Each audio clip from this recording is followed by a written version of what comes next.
नमस्कार श्रोते हो, रेडिओ जयंतच्या आनंदी कट्ट्यावर मी अनुराधा आपण सर्वांचं मनपूर्वक स्वागत करते. श्रोते हो, आजच्या आनंदी कट्ट्यावरून प्रगती प्रकाश यांनी मांडलेला एक फार छान विचार तुमच्यापर्यंत पोहोचवते. जपानमध्ये कोटोडामा नावाची ही संकल्पना आहे आणि ती फार खास मानली जाते बरं का.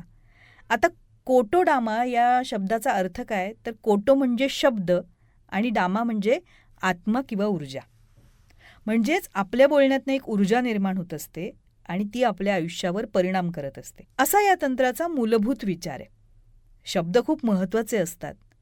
शब्दामध्ये सुद्धा एक आत्मा असतो, एक ऊर्जा असते.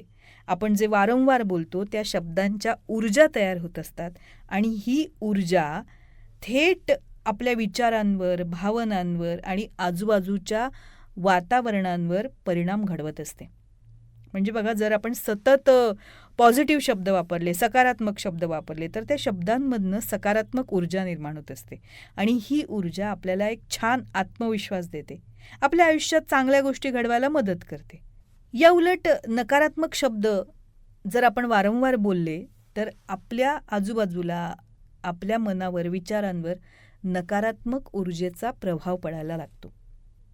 आपल्या प्रत्येक वाक्यामध्ये शक्ती असते. आपण इतरांशी जसं बोलतो तसं वातावरण तयार होतं. म्हणजे जर आपण प्रेमळ, आदरयुक्त, पॉझिटिव्ह एनर्जी असणारे शब्द वापरले तर ते नक्कीच आपल्या आजूबाजूला, परस्परांमध्ये पॉझिटिव्ह एनर्जी तयार करत असतात. आणि कठोर, नकारात्मक शब्द वापरले तर ते सुद्धा आपल्या आजूबाजूच्या वातावरणात किंवा जे दोघंजणं बोलत असतील किंवा अनेक जणं बोलत असतील त्यांच्या परस्परांमध्ये निगेटिव्ह एनर्जी क्रिएट करत असते. कोटोडामा हे फक्त तत्त्वज्ञान नाही आहे मंडळी, तर ही एक प्रॅक्टिस आहे. म्हणून बघा, दिवसाची सुरुवात सकारात्मक वाक्यानेच करायला हवी. स्वतःबद्दल वाईट बोलणं थांबवायला हवं. मग हळूहळू ही प्रक्रिया आपली सवय बनते, आपल्या जगण्याचा तो एक भाग बनतो. आणि हे तंत्र फक्त बोलण्यातच नाही, तर जेव्हा आपण आपल्या अंतर्मनाशी संवाद साधतो तेव्हाही ते उपयोगी पडतं. आपण स्वतःशी काय बोलतो हेही तितकंच महत्त्वाचं आहेच. जर आपण स्वतःला सतत प्रोत्साहन दिलं तर मन अधिक मजबूत आणि शांत राहतं. मग परिस्थिती कितीही अवघड आली असो, त्याच्यातनं मार्ग कसा काढायचा या दृष्टीने आपला मन आणि मेंदू हे दोन्ही कार्य करायला लागतात.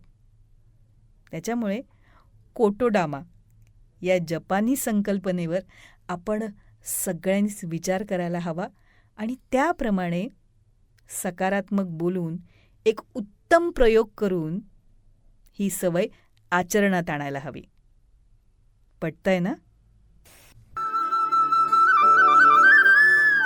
हा होता आनंदी कट्ट्यावरचा आजचा सुंदर विचार. तुम्हाला तो कसा वाटला याविषयीची तुमची कमेंट बॉक्समध्ये नक्की लिहा. आणि त्याचबरोबर रेडिओ जयंतचे दर्जेदार कार्यक्रम ऐकण्यासाठी रेडिओ जयंत लाईक करा, शेअर करा आणि सबस्क्राईब करा. रेडिओ जयंतचं सबस्क्रिप्शन फ्री आहे. आणि त्याचबरोबर नोटिफिकेशनसाठी बेल आयकॉनवर क्लिक करायला सुद्धा विसरू नका.